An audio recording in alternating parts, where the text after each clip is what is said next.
Ricky here with Breaking Your Barriers. Once again, we're on the segment of hanging out with local heroes. And this local hero for today, she's got stories for days. I take it back, for weeks. Wait a minute. For years. Hold on. Her entire life is an amazing story. Let me just put it that way. She's going to be sharing one or a few of her stories, if we're lucky, about overcoming adversities or anything that she's had to go through in her life. So it's a great honor, number one, having my friend on this segment of the show, which is hanging out with local heroes and sharing her amazing story. With that said, I'm going to go ahead and have my friend share what she wants to share, and hopefully it inspires you. Kirrily, welcome, welcome, welcome. The stage is yours, my friend. Oh, wow. You just actually literally brought tears to my eyes. I'm really honored to be here. And thank you. Before I even launch into my story, I just want to say thank you. I feel like I didn't even introduce myself. So my name's Kirrily, and I'm a singer and a songwriter. I'm a healer. I'm a clairvoyant. And all of that came through my path of healing. I learned how to heal people because I was really trying to heal myself. I'd been through a lot in my life and seemed to always be in a lot of emotional pain and didn't know how to get through it. And the only thing that kept coming to me and was to keep learning how to heal and how to find a way to function properly and be happy. You know, that was the road to happiness. I'm like, it seems far away, but I'm gonna keep walking in that direction. And I remember actually just thinking of that when I was about 22 and in a really horrible relationship and miserably depressed. I was driving down, I was in Chicago and I was driving down Ashland Avenue or something like that. And I was in my old 1982 Volvo, blue Volvo, with my puppy next to me, Mrs. Purple.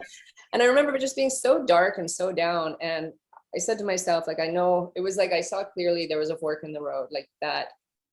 This way is darkness and sadness and pain, and with people that are negative and all those dark negative behaviors, or there's a road to the light.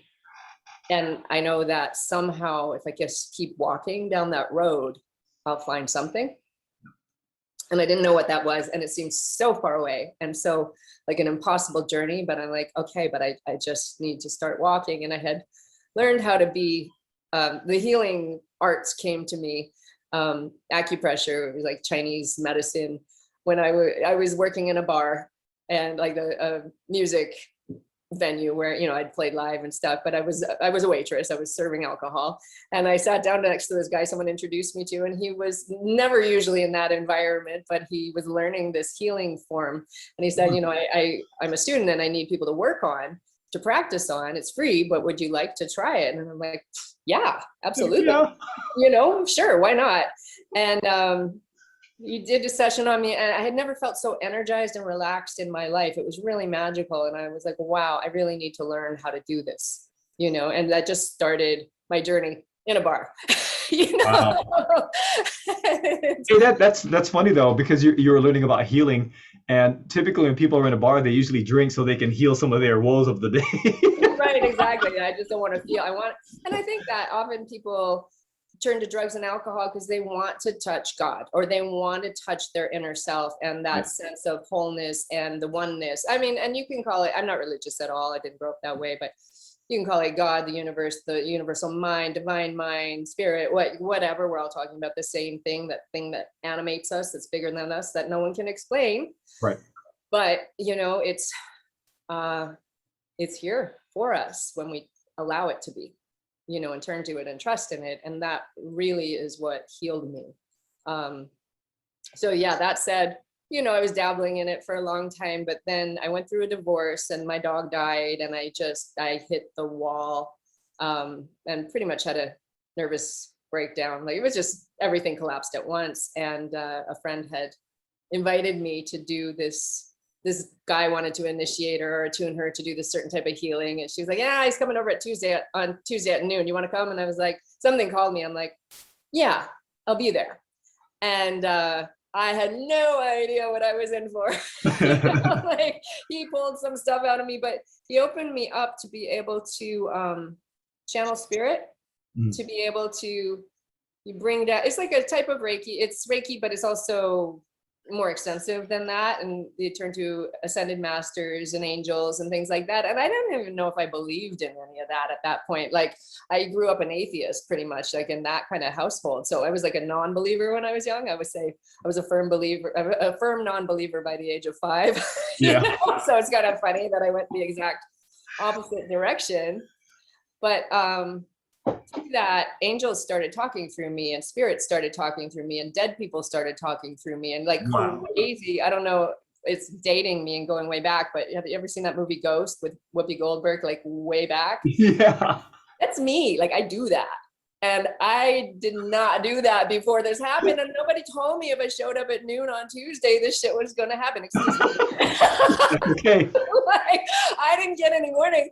And I was like taking notes. And I remember it's like, and I don't ever read my notes. I take notes and I don't read them, you know, I just wing it. And so I was like written down in purple pen. And then it said the angel, you know, or what is it? The air element that you call on can give you the holy tongue and can be a bridge to the other side. And I was like, oh, I probably should have highlighted that. Nobody, like, you know, they didn't actually say that's probably going to happen. I don't think it happens to everybody, right? So all of a sudden, I was hearing voices and all sorts of crazy things started to happen, but it really put me on this journey right when I was kind of on my knees, you know?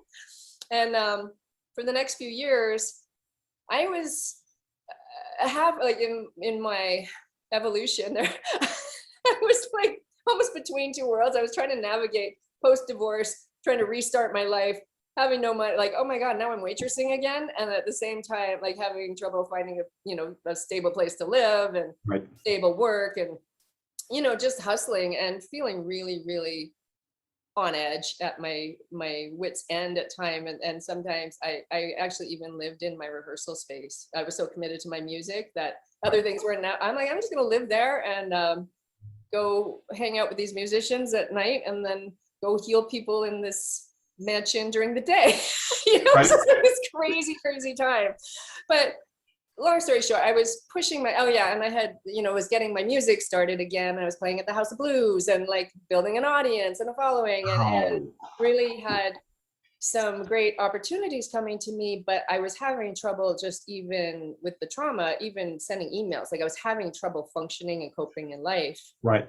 Yeah. And eventually, I don't even know why exactly, but I started losing, like I couldn't really move my hand. Like I started losing my motor function. It was probably a dopamine deficiency, like some deficiency in my body and my brain. And I started falling down and getting stuck and frozen. And I couldn't even get to the point where I couldn't work anymore. I couldn't even drive to the bank to deposit a check. And I had to call my mom and say, Mom, I need to come home. Like I literally can't function. Someone drove me to the airport and put me on a plane. And I ended up in the emergency room the next day, and I couldn't leave my parents' house for months. And I thought I was going to end up in a wheelchair. Like I started to go, I can't actually move the fork to my mouth. And doctors didn't understand what was going on. They tried to give me, you know, some like Prozac or something like that, you know, which was just making me feel sick. But I literally, I couldn't drive. And I would just be laid out all day. And my dad would drive me to the hospital for an anxiety program that they were giving and all that, you know, it was really scary. But the one thing but I kept hearing, because now I was clairaudient. So I kept hearing voices and I'm like, I don't know if I want to hear you. I feel crazy.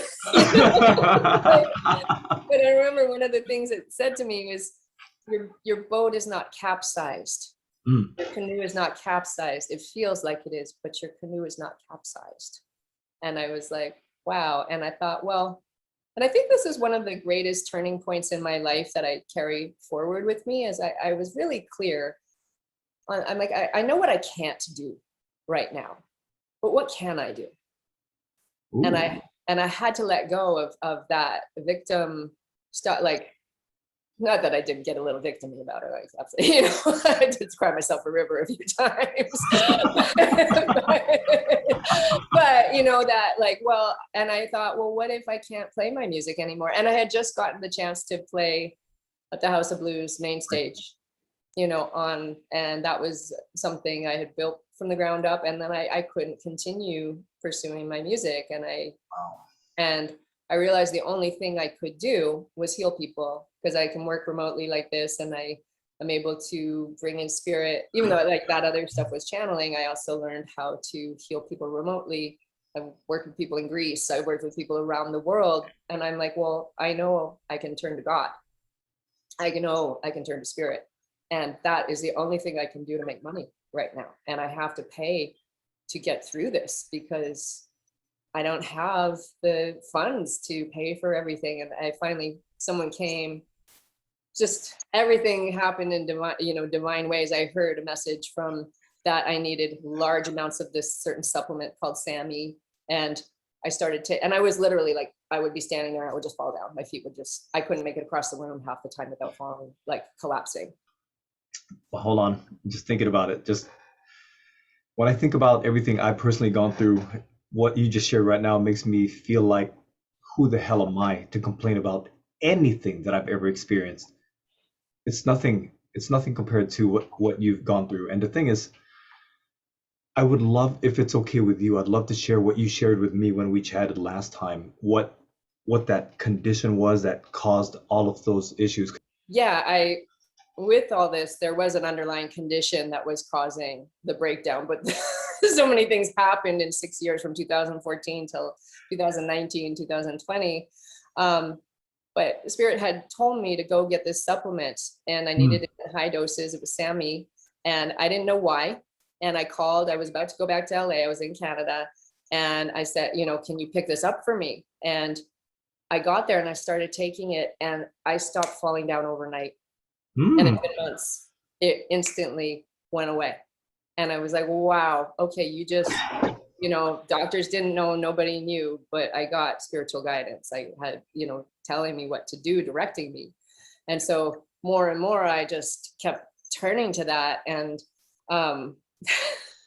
yeah, there's so many things that happened along the way, but what it really culminated in 2019, I had been getting sicker and sicker, and I didn't know why. I was eating and I would do great, and then I would have a collapse, and I would do great, and then I'd have a collapse. And I was eating organic, and I exercise, and I do all the things right that you're supposed to do, and I was still just felt sick, and I'd have brain issues. And I went to the brain treatment center, but I would literally later I would have trauma, and I would sometimes lose my capacity to move again later, and I would fall down in my driveway in the dark and have to crawl, like have to coach myself, like move your right arm, move your left arm, like crawl up the stairs. I've had to peel myself across the kitchen floor to get to a phone.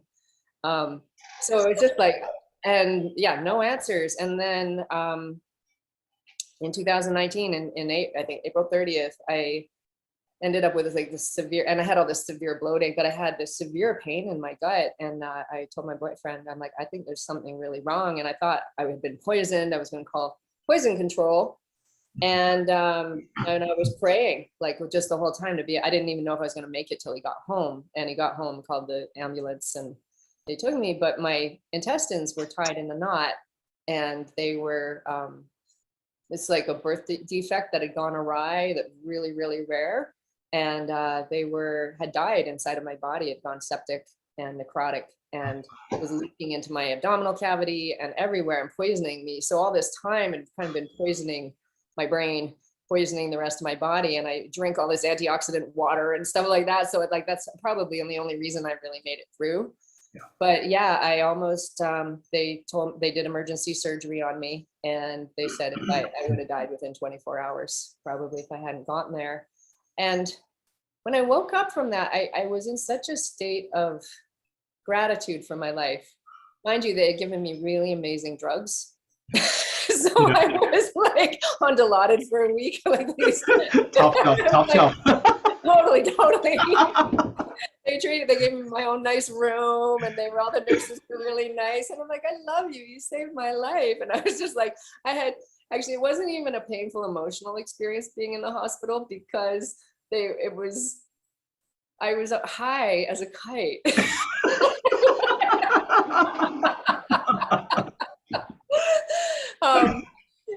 But literally through, Mm. so I became, very grateful for my life, and started to say, well, who am I really? What, all this struggling and pushing, and what do I really want to do? Like, I just got given a second chance. And and on the one hand, I was really inspired. And on the other hand, I had to come off opioids that they'd gotten me on Percocet. So the body's like addicted to that, and you've got Right. crying fits and, all the antibiotics and everything. So it's like my whole internal ecosystem was even, like messed up. And so I went home and I healed and recovered, and I'm like, okay, yeah. And I won a fitness transformation. I came a sixth in the Strong Magazine fitness transformation, and lost a bunch of weight. And I'm like, okay, I'm ready to get back to life. And I arrive in February of 2020, and the pandemic hits in March. And I was just like, really? Really? Like, come on now. This is like a bad joke, But I was like, I already did my suffering. Like, I think I already did mine. So I'm not going to suffer through this, and I just had to look at like, okay, this is what's going on. For some reason, I just keep getting through life, just one thing after another. But it's been really amazing because I had to stop and say, well, okay, I'm here. What do I really want to do? And I'm like, so I started getting back to my music, and I started working on my singing voice. And like the little girl inside me, all I ever wanted to do was be a singer, like to really, really be able to sing. So I worked really hard, and I learned stuff. I'm like singing in a way I never thought I could sing, and I started a YouTube channel, doing my tarot card readings, and, working on, I was telling Ricky, building an Amazon store, learning how to do that so I can create a great income for myself. And, I struggled financially because I was really challenged with trying to work in any way, and there's only so much personal energy I had to give to healing people, and I couldn't really go out and get another job. Like, it just wasn't. So I was just rape and pray. But I think my whole point of this whole story is I really found God, like in a real visceral way, because it works through me. I feel it. People have the experience. It's like I've experienced miracles. Like, is this really me? Like, is this going on? I have angels sing through me. Like, it's wild. And I'm like, is this out of a movie with the like, for real? And it's not like a non-believer, and like, with all these skeptics and everything in my family, and just embracing who I am, and that somehow it came to me for whatever reason. You're a miracle. You're a miracle. You really are. From atheist to straight up believer. Oh yeah, like you couldn't convince me otherwise, because it's so real. Yep. It's so visceral. It's so tangible. It's like the proof is in other people and what they experience, like through the internet. I'm like working with people in Greece and Australia and Israel and things, and I'm like, wow, you just had this total experience. And I'm like, through technology, which blows my mind as well. So yeah, I was. And I think it makes me, just going forward, taking some, risks now to start new things, and just to say, I just need to hand it over and trust that when I don't, that's when I get it wrong. But when I trust and I let go, things work out. And it's like so easy to just like, hold on. I think that's part of what was happening throughout my life, is just trying so hard to control things and hold on. And then to finally just let go and say, wow, you know what? The answers come when I actually trust. And I meditate every day, and I do the things I know to do, where I plug in every morning and say, please help me be a better person. Please show me the way. Like, I may have been a bit of an asshole yesterday, but like, please help me be a better person. I'm sorry. I don't know if it's okay for me to say that. Believe me, Kirrily, we've all been assholes on different days. Let me just be straight up. And if the listeners are offended by being authentic, don't be. Don't be. We want you to hear it for real. That's the reason why Kirrily is perfect for this. And more importantly, for those of you that are listening, Kirrily literally showed her intestinal fortitude in more ways than one. Literally with the issue in her intestines, as well as fighting forward to get to where she is at today. More importantly, she got a second chance at life. And Kirrily, I'm going to ask you, because you have proven and you breaking past your own barriers of your challenges with regards to health, your challenges with regards to starting something. What what steps do you take now, knowing that you have the second chance at life? What do you do now with everything that's presented to you, every opportunity that's given to you? Well, one, I say yes, because there have been, as I was sharing with Ricky right before this, I turned down a $4 million record deal when I was 21 for 6 albums, because I don't know. I don't have a good reason. I was scared. I'm not quite sure why. There's a lot of reasons. I said no to that. I was asked to, in the beginning of Google, they wanted to hire me, um, when they were still in temporary office space and they were looking to get more sales. And I'm like, oh my God, I said no to that. And there have been so many opportunities along the way where I've just said no and just been not been ready. So I've said, whatever shows up, as long as it's a good thing, obviously, say Right. yes. Say yes, because if you don't show up, and I'm trying new things and I don't know what I'm doing, but I'm like, if I show up, something will happen. If I practice, something will happen. If I don't show up, nothing will happen. So I Boom. show up in the morning, and I'm still limited in the amount of energy I have throughout the day. I'm still like recovering from this surgery. Like I'm not 100%. And so by 1 o'clock, 2 o'clock, sometimes I'm really tired. And I'm like, so I only have my morning hours, but I say, you know what, show up in my office, at 9 and do something and take a step forward, even if you're not sure what you're creating today. And being an entrepreneur, that's like you're creating things out of nothing, Right. with your mind, with your belief, with your, courage. And yeah, you can have money, but you need your trust and faith and belief and courage to make something happen. So I'm challenging myself. But one of the biggest things also is I get up each day and I meditate and I do my exercise. And I do my self-care first. And I started following this thing because I started like listening. I'm like, I need to put positive messages into my head so I can get out of my own negativity. It's sometimes really present in the morning, But I started doing this thing called the Miracle Morning that Nice. Hal Rod, or I can't remember his name, but it's great. And you do, your silence, which is my meditation, affirmations, visualization, exercise, reading, and he calls it scribing, which is writing. And I like to write in my gratitude journal. I like to read a page, 5 pages, whatever, out of an inspirational book, something. I have my my vision board or my pages, things like that. And then, you create magic. Like the universe really does respond, especially like affirmations. I have an affirmation list of like what I want or what I want to create. It's just like, boom, boom, like my cat, I manifested my kitty.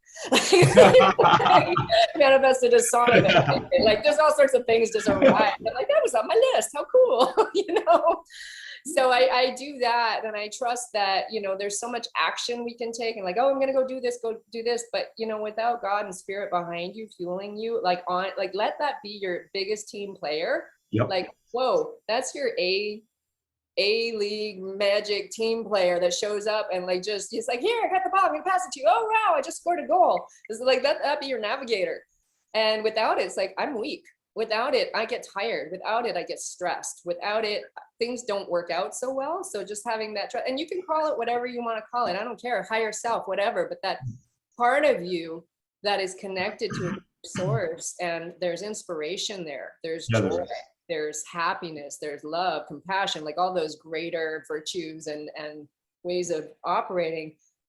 I mean, when you mentioned about waking up in the morning, meditating to become this better person and more productive person, that's amazing. But more importantly, there's something that the reason why I asked you that question in the first place was because you shared it.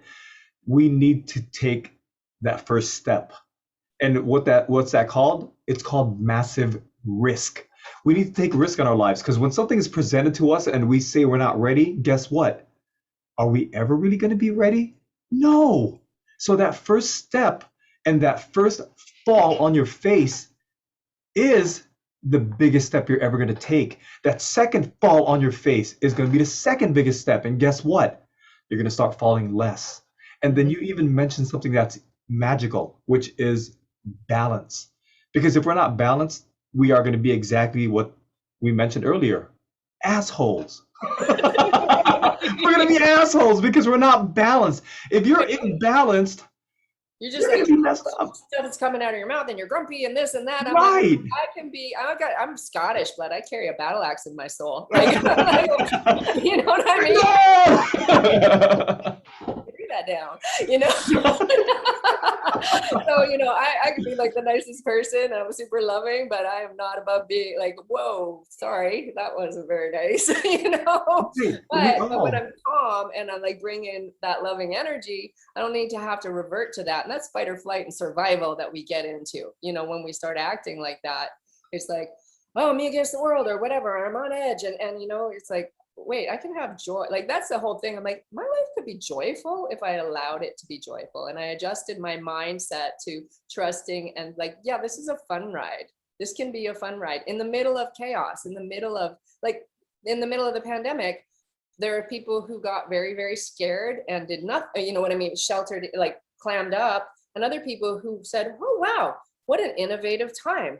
What am I going to do with this? What changes am I going to make? How am I going to utilize this? And there's been tremendous growth in like people's internally, like the stuff that they had to face inside by being alone with themselves. Like, that's a scary place to be, you know?